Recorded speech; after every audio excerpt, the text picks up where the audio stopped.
#SpreadKindness kining programang gilusad sa mga cellphone technician sa Subo. Libreng repair sa cellphone ug discount sa uban pang mga piyesa ang gitanyag nila. Ani ang report. Bit-bit ang ilang mga cellphone, gisusi sa mga technicians, unsa ang depekto ug unsaon pagremedyo. Charity project kini sa grupo sa mga laptop ug cellphone technicians. Libre ang repair sa cellphone, lakip na pag-ilis sa mga gagmayng pisa.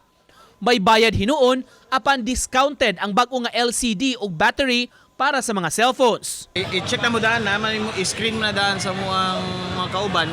Screen if unsay problem, then ani sa mua. Muabot sa 50 ka mga technicians ang mitanyag sa ilang serbisyo nga gidugukan diha sa grounds sa City Hall.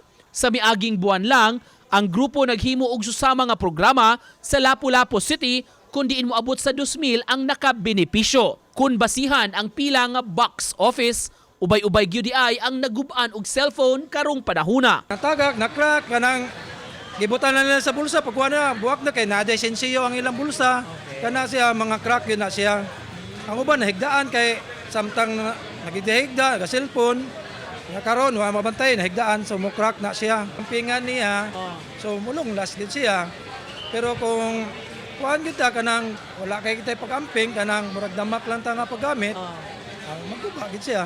Uban ni Godfrey Relien, Nico Sereno, GMA Regional TV Live.